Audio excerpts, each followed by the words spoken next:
अजय देवगन की एक फिल्म आई थी कंपनी, जिसमें एक गाने के बोल थे, धंधा है पर गंदा है। यह कहावत धनबाद के कोयलांचल में चरितार्थ हो रही, चूंकि कोयले के काले कारोबार ये गंदा है लेकिन धंधा है।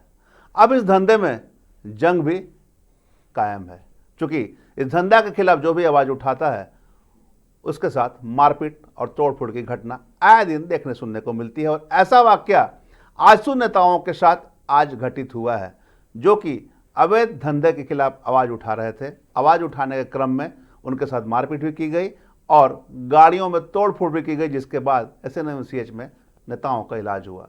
नमस्कार, मैं धीरेन्द्र और आप देख रहे हैं मिरर मीडिया। धनबाद के कतरास में कानून व्यवस्था को ठेंगा दिखाते हुए कोयला माफियाओं ने एक बड़ी दुस्साहसिक वारदात को अंजाम दिया है। उलायाबाद थाना क्षेत्र के बांसजोड़ा में अवैध कोयला कारोबार के खिलाफ आवाज उठाने पर आजसू नेताओं को निशाना बनाया गया। पुलिस को लिखित शिकायत देकर थाने से सभी रजनी रवानी के घर बांसजोड़ा पहुंचे, जिसके बाद अपराधियों ने आजसू नेताओं और कार्यकर्ताओं पर जानलेवा हमला बोल दिया। बताया जा रहा है कि इस दौरान इलाके में कई राउंड फायरिंग भी की गई है। आधा दर्जन से अधिक गाड़ियों को क्षतिग्रस्त किया गया है। इस खूनी झड़प में आजसू नेता हीरालाल महतो सहित 3 लोग गंभीर रूप से घायल है। हालांकि जो फायरिंग की बातें की गई है, उस फायरिंग में अब तक पुष्टि नहीं हुई है, लेकिन एक बुजुर्ग को गोली लगने की बात कही जा रही है, जबकि घटनाक्रम से खोखे की बरामदगी की बातें नहीं आई है। घटनाक्रम के अनुसार बांसजोड़ा इलाके में चल रहे अवैध कोयले काले कारोबार के खिलाफ आजसू नेत्री रजनी रवानी ने मोर्चा खोला था। इसी सिलसिले में आजसू नेता हीरालाल महतो, रजनी रवानी और अन्य समर्थक एकजुट होकर उलायाबाद थाना गए थे और पुलिस को लिखित आवेदन सौंपा था। थाने में शिकायत दर्ज कराने के बाद सभी लोग रजनी रवानी के घर पर पहुंच गए, जो कि बांसजोड़ा स्थित पर उनका आवास है। जैसे ही आवास पर पहुंचे, वहां लोग बैठे हुए थे। जो बातें सामने आई, जो बातें उन लोगों ने बताया, उनके अनुसार उन्होंने कहा कि वो लोग रजनी के आवास पर बैठे थे, जहां दर्जनों हथियारबंद गुर्गों ने उन पर हमला बोल दिया। हमलावरों ने वहां खड़े आजसू नेताओं और समर्थकों के लगभग 6 से अधिक वाहनों को निशाना बनाया और उनके शीशे व बॉडी को पूरी तरह तोड़कर क्षतिग्रस्त कर दिया। अचानक हुए इस हमले में मौके पर अफरा तफरी मच गई। जब स्थानीय लोगों और समर्थकों ने इस गुंडागर्दी का विरोध किया और बीच बचाव करने की कोशिश की, तो अपराधियों ने दहशत फैलाने के लिए ताबड़तोड़ कई राउंड फायरिंग शुरू कर दी। हालांकि घटनास्थल से कोई खोखा बरामद नहीं हुआ है, फायरिंग की पुष्टि भी नहीं हुई है। वहीं अगर हम बात करें तो हमले में आजसू नेता हीरालाल महतो का सर और शरीर के अन्य हिस्सों में गंभीर चोटें आई है। इस हमले में एक अन्य समर्थक भी गंभीर रूप से घायल हुआ है। सभी घायलों को इलाज के लिए तत्काल अस्पताल भेजा गया। इस घटना ने स्थानीय पुलिस की सुरक्षा व्यवस्था और खुफिया तंत्र पर बड़े सवाल खड़े किए हैं। सवाल यह उठ रहा है कि आजसू नेताओं के थाने से निकलने और बांसजोड़ा पहुंचने की पल पल की खबर कोयला माफियाओं तक कैसे पहुंची। थाना में आवेदन देने के तुरंत बाद हुए इस दुस्साहसिक हमले से स्थानीय ग्रामीणों और राजनीतिक कार्यकर्ताओं में भारी आक्रोश है। फिलहाल पुलिस मामले की जांच और आरोपियों की धरपकड़ के लिए छापेमारी का दावा कर रही है। वहीं दूसरी तरफ अगर हम बात करें तो आजसू नेता हीरालाल महतो ने क्या कुछ काम सुनाते हैं आपको। साथ ही रजनी, जो कि जेल कैंप में थी इसके पहले, फिर अभी आजसू ज्वाइन कर ली, उनका क्या कुछ कहना है। हम लोग वहाँ पर गए थे और अपनी पार्टी की नेत्री है रजनी रवानी जी, उन्हीं के यहाँ गए थे। वहीं बैठ के बैठक कर रहे थे कि कुछ कोयला चोर बोलिए, माफिया बोलिए, वो लोग आए और हमला कर दिए। हम लोग को तो कुछ पता भी नहीं चला क्यों हमला, क्या तो चोट लगा। हम लोग तो अफरा तफरी में भागम, दोनों लोग चोट लगा। अब किसको क्या लगा है तो हमको जानकारी। 200 लोग लाठी डंडा, कुल्हाड़ी, बंदूक सारा, बांसजोड़ा बस्ती बोलते हैं उसको, रवानी टोला, उन्हीं के घर के पास में 100-200 लोग थे। वो लोग कोयला चोर लोगों को धमकी दिया था। उसको पुलिस प्रशासन जांच करे। लॉ एंड ऑर्डर तो यहाँ फेल है। हम लोग थाना से ही आए थे, वहाँ तुरंत वहाँ घर गए। समझ में आ रहा जिस तरह जो आपकी तरफ से जो आजसू का नेता जो वहाँ गया है, कितने लोग घायल हैं? लगभग दर्जनों लोग घायल हैं। आप लोग 20 लोग होंगे, 10-20 लोग, सभी लोग गए। हाँ, यहाँ पुलिस वगैरह घटना के बाद पहुँची। जब घटना हो जाता है उसके बाद ही ना पुलिस पहुँचती है। कोयला नहीं जाना चाहिए, हम लोग का जमीन जा रहा, सब कुछ जा रहा, हम लोग अवैध कोयला नहीं निकालने देंगे। उसी के लिए हम बोले थे कि कोयला वहाँ से निकल रहा है। गड़ेरिया साइडिंग 10 साल से बंद है, गड़ेरिया साइडिंग 10 साल से, लेकिन रोज रात में वहाँ पे गाड़ी डंप होता है। 50 गाड़ी 60 गाड़ी वहाँ पे जाता है, कोयला डंप होता है। और जो लोग गाँव के लोग रात में निकलते हैं तो इन लोग को डांटा डपटाया जाता है कि यहाँ से पार नहीं होना है, और पार हो रहा है तो चुपचाप पार हो, वीडियो नहीं बनाना, क्योंकि यहाँ पे कोयला चोरी होता है। तो यहाँ से हम लोग को बोला गया कि ऐसे ऐसे बात है, ये लोग हम लोग को पार नहीं होने देता है रात में। हमने ठीक है, एक लेटर हम आवेदन देते हैं। तो वही आवेदन हम आज थाना में दिए। पार्टी के कुछ लोग आए थे, कौन सा पार्टी का? आसू पार्टी के कुछ लोग आए हुए थे, तो उन लोगों के रिलेशन भी यहाँ पे तो हम लोग का घर का है, महतो है, तो बोले दीदी लोग से मिलेंगे, तो चलिए। हमने चलिए ठीक है, आए हैं यहाँ तक तो चलिए। यहीं पे राजकुमार महतो, असलम मंसूरी, ये रामेश्वर तुरी, यही गांव के लोग वोट दे के पार्षद बनाए। उसकी बेबी फ्रंट पे थी और उसकी बेटी क्या नाम है? उमा देवी, उसकी बेटी राधा। क्या क्या क्षति हुआ है आपको? गाड़ी तोड़ा गया, इनको मारा, हमको मारा है। लाठीचार्ज मारा। मेरा नाम है रजनी कुमारी। हाँ, और 7 के लड़कों लोग को, बहुत सारे लड़कों का कपार फूटा है, माथा में मारा गया, सब हॉस्पिटल है। एक मनोज के नाम का लड़का था, उसको गोली लगा लेकिन वो मिल नहीं रहा है। बहुत राउंड गोली चला हमको। चोरी रुकवाने के कारण हम लोग कोयला चोरी नहीं होने देना चाहते हैं, यहाँ पे कोयला चोरी ना हो, इसीलिए ये हुआ है। यहाँ पे कोयला मारना शुरू कर, अचानक पैर में भी है, मैं दिखा नहीं सकती, हॉस्पिटल जाऊंगी अभी। पूरा चोट आ गया, पूरा चोट आया है हमको भी, ठीक है। ये लोग हवा गोली भी चलाया है, कितने लोगों को गोली लगी अभी पता नहीं है। लेकिन ये जो इस तरह का अत्याचार हो रहा है ना, ये बर्दाश्त नहीं होगा। प्रशासन कोयला चोरी कर रहा है, इस चीज को मानते हैं प्रशासन के, सही से ये लोग कोयला निकालते हैं, कोयला चोरी करवाते हैं प्रशासन का सपोर्ट से। प्रशासन के खिलाफ अरे हम लोग के ऊपर की ये लोग चढ़ के डंडा लाठी लेके यहाँ पे चढ़ेंगे और गोली मारेंगे, और हॉकी डंडा लेके ये लोग का इतना हिम्मत है। ये राजकुमार महतो कांग्रेस का महासचिव, जिला महासचिव असलम मंसूरी, कांग्रेस का जिला महासचिव, यही लोग के लक्षण के चलते ना जलेसर महतो बागमारा से वोट आता है और आने वाले दिन में हमेशा हारेगा, क्योंकि ये लोग गुंडा है। लोगों को डरा धमका के और कोयला चोरी करता है। कोयला चोर वाला हम आज भी बोलेंगे, तुम लोग कोयला चोर है तो है। मांगे कि अविलंब इन लोग पे कार्रवाई की जाए, इन लोग को अरेस्ट किया जाए। इलाहाबाद थाना रजनी रवानी जी है, उनका कुछ मामला था तो थाना में आवेदन देके वो बोली चलो मेरा घर, थोड़ा पानी वानी पी के तुम लोग निकल जाना। उनका घर बांसजोड़ा बस्ती में, घर से नजदीक थाना था, तो बोली कि चलो धूप का समय है, तुम लोग आए हो तो चलो पानी। उनका कुछ मामला था, उनका कोई केस चल रहा था, तो हम लोग गए, वहाँ बैठे हुए थे हम लोग। तो उसके बाद ही देखे कि अचानक पानी हम लोग जैसे पी के उठे और देखे 150-200 का संख्या में पूरा गुंडा। अब पता नहीं, हम लोग समझ ही नहीं पाए हम लोग किस लिए आया वो लोग भाई, और आके हमला कर दिया। पहले हम लोग का गाड़ी रखा हुआ था वहाँ, 2-3 गाड़ी, हम लोग 2-3 गाड़ी से थे हम लोग, वो गाड़ी का पूरा शीशा उसा फोड़ दिया। उसके बाद जितना कोई हम लोग बैठे हुए थे सभी पे वो लोग हमला कर दिया। किसी को गोली लग गया, किसी को पूरा हॉकी से लेके, वो तो नहीं, हम लोग तो भाग गए वहाँ से, भाग दौड़ हो गया, तो हम लोग भागने लगे घर बचने के लिए। लेकिन वहाँ तो देखना होगा कि वहाँ किस कदर वहाँ गुंडा वहाँ हावी है। आप लोग के लोग गए थे? हम लोग जो पार्टी का जो लोग थे, कितना लोग घायल है आप लोग का? 20-25 जन होंगे। 20-25 जन? हाँ, 20-25 जन। बाकी लोग वहीं होंगे, चोटिल है वहाँ। और एक साथी मिल नहीं रहा है, उसका क्या मनोज नाम है?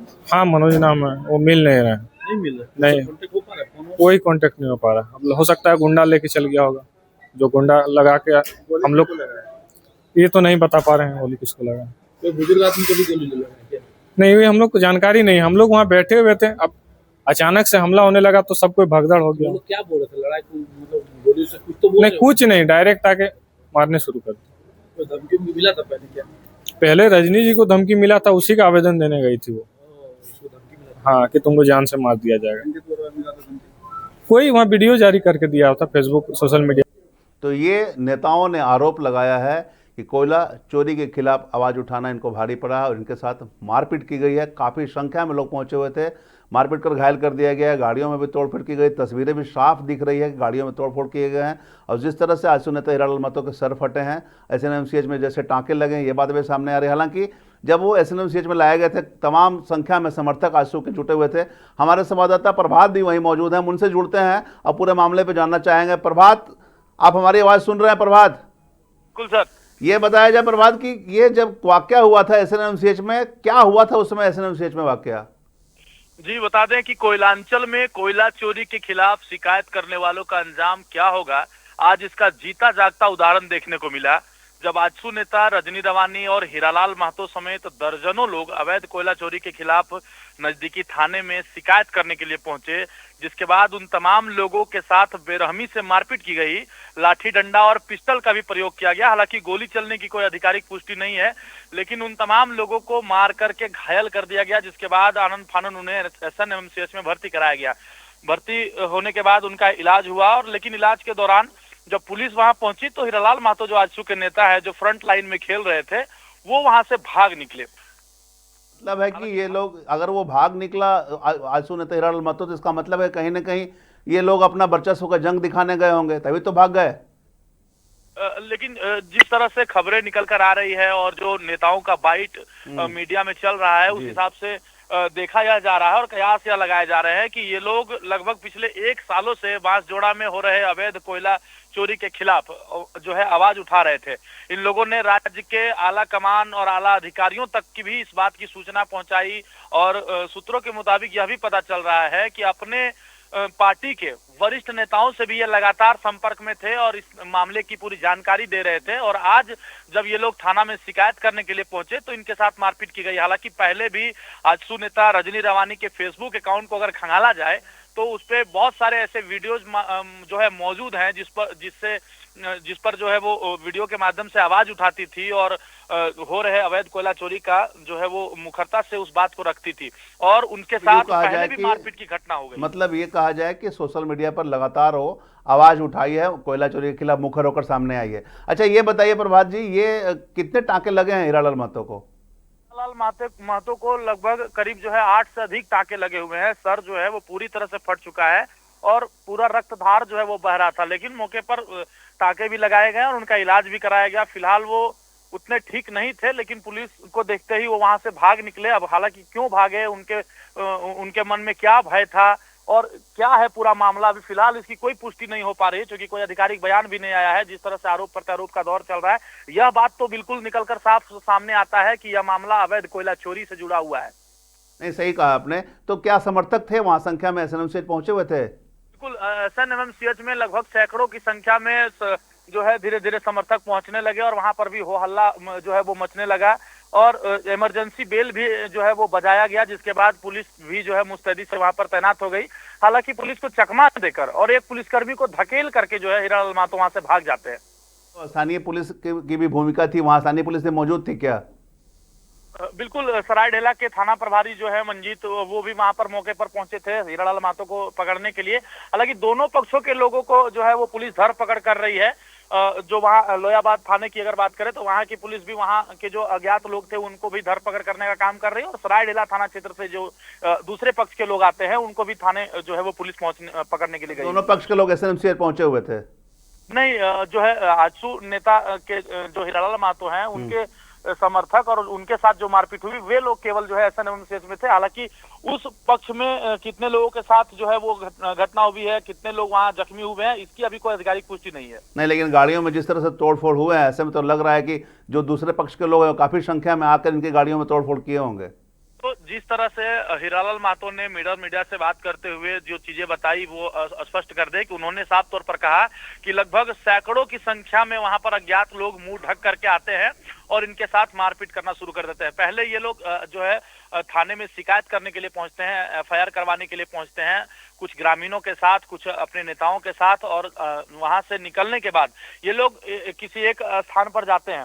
बताया जा रहा है कि रजनी रवानी के आवास पर ये लोग पहुंचते हैं और वहां पर एक रणनीति बनाने का प्रयास करते हैं कि आगे की लड़ाई कैसे लड़ी जाए। उसी बीच जिस तरह से हीरालाल महतो ने बताया और रजनी रवानी ने मीडिया में आकर के साफ तौर पर बताया कि कुछ अज्ञात लोग आते हैं लगभग 150-100 की संख्या में और वो लोग अपना मुंह जो है वो ढके हुए रहते हैं और ताबड़तोड़ लाठीचार्ज वहां पर कर दिया जाता है। कई लोगों को उठा करके पटक दिया जाता है, कई गाड़ियों को क्षतिग्रस्त कर दिया जाता है। लगभग 6 से अधिक गाड़ियों को क्षतिग्रस्त कर दिया, जिसमें 2 पहिया और 4 पहिया वाहन भी सम्मिलित है। गाड़ियां अभी क्या वहीं पर है कि या उसे जब्त किया गया, फिलहाल कहीं लाया गया है? गाड़ियां जैसे पुलिस की नजर पड़ी तो पुलिस जो है प्रारंभिक जांच में लोगों को और साथ ही जो साक्ष्य वहां पर मिले हैं उनको जुटाने में लगी हुई है। ऐसे में गाड़ियों को भी पुलिस जो है वो जब्त करने का प्रयास शुरू कर दिए हैं और गाड़ियों पे भी खंगाला जा रहा है आखिर गाड़ियों में क्या था। कहा जा रहा है कि वो लोग हॉकी स्टिक भी साथ में लेकर के आए थे मारपीट करने के लिए। तो तमाम चीजों को पुलिस जो है चारों तरफ की जो चीजें हैं उनको हर एक एंगल से देख रही है, आखिरकार इसमें दोषी कौन है। और इतना तो हम लोग जरूर जो है वो धनबाद प्रशासन से यह उम्मीद कर सकते हैं कि जो भी इसमें दोषी होंगे उन पर जरूर कार्रवाई होगी। क्या लग रहा है इसमें आजसू के बड़े नेताओं का भी मतलब इंटरवेन हो सकता है? लोग इसमें अब साफ तौर पर इसमें यह कहा जा सकता है, क्योंकि ये जो धरना, ये जो आज इन लोगों ने एफआईआर करवाने का जो रणनीति अपनाया था और जो थाने में ज्ञापन देने के लिए गए थे, इसके पहले यह पता चल रहा है विशेष सूत्रों से कि अपने पार्टी के आला कमान से भी इन लोगों ने मुलाकात की थी और वहां पर भी उस विषय वस्तु को रखा था, जिसके बाद ही ये लोग थाने पर पहुंचे थे। तो ऐसे में साफ है कि कुछ 1 से 2 दिनों के अंदर यह जो मुद्दा है वो राज्यव्यापी मुद्दा बनने वाला है और इसमें सुदेश महतो हो चाहे आजसू के सांसद चंद्र प्रकाश चौधरी हो, वो भी अपना पक्ष और अपनी प्रतिक्रिया जरूर रखेंगे। ये मामला तूल पकड़ सकता है, तूल पकड़ सकता है, क्योंकि ये बहुत बड़ा मामला है और इसके पहले भी कई बार कोयलांचल का इतिहास रहा है, रक्त रंजित इतिहास रहा है। जब भी कोयला चोरी के खिलाफ अगर किसी ने आवाज उठाई, चाहे वो पत्रकार हो, चाहे वो पुलिस हो, चाहे सीआईएसएफ हो, चाहे प्रशासनिक अधिकारी हो, सब पर पथराव हुए हैं और सबको घायल किया गया है। अच्छा, एक चीज और हम समझना चाहेंगे आपसे, ये जो प्राथमिकी दर्ज कराने गए थे कोयला चोर के खिलाफ, उसके बाद वारदात हुआ, जब मारपीट के बाद कुछ प्राथमिकी दर्ज हुई है किसी पर, किसके द्वारा मारपीट किया, ऐसा कुछ बातें सामने आई है? रजनी रवानी जो आजसू की नेत्री है वो लगातार अपने सोशल मीडिया में किसी राजकुमार महतो नाम ले रही है, अच्छी बात है, हम नाम ले रहे हैं, सही बोल रही है, तो सोशल मीडिया में जो नाम ले रही है, लेकिन मारपीट के क्या इन लोगों ने लिखित आवेदन दिया है थाने में मारपीट के बाद? बिल्कुल, अभी मारपीट के बाद जो है आवेदन नहीं दिया गया। फिलहाल जो लोग थाने में ज्ञापन देने गए थे वो पक्ष और जिन्होंने मारपीट किया, दोनों पक्ष फिलहाल पुलिस की नजर से फरार है और पुलिस उनको पकड़ने का जद्दोजहद कर रही है। चलिए, बहुत बहुत धन्यवाद प्रभात आपका जानकारी देने के लिए, फिर जैसा होगा आपसे जुड़ने का प्रयास करेंगे। तो ये हमारे संवाददाता प्रभात थे जिन्होंने जानकारी दी है कि 6 से अधिक टाँके पड़े हैं हीरालाल महतो को और उनका इलाज किया गया। हालांकि वो पुलिस को चकमा देकर फरार हो गए। फरार क्यों हुए इसका अभी स्पष्ट पता नहीं चल पाया है इन कारणों का। जब वहाँ इलाज हो रहा था उनके साथ और भी घायल लोग का इलाज चल रहा था, ऐसे में हीरालाल महतो क्यों पुलिस की नज़र से भाग गए, क्यों पुलिस की नज़र से ओझल हो गए, यह समझ से परे है। जांच के बाद ही मालूम चलेगा, लेकिन पुलिस पूरे मामले की जांच पड़ताल में जुड़ गई है। लेकिन जिस तरह से कोयला चोरी के खिलाफ आवाज उठाने पर आज इस घटना को अंजाम दिया गया है, ऐसे में यह मामला तूल पकड़ सकता है, तूल पकड़ने की उम्मीद है, क्योंकि आजसू के नेता इसमें इंटरवेन कर सकते हैं। बहरहाल देखना होगा पूरे मामले पर क्या कुछ जांच प्रक्रिया निकल के सामने आती है और किस प्रकार से यह मामला तूल पकड़ता है। तमाम इससे जुड़ी खबरों से लगातार आपको अपडेट करवाते रहेंगे। बने रहें मिरर मीडिया के साथ।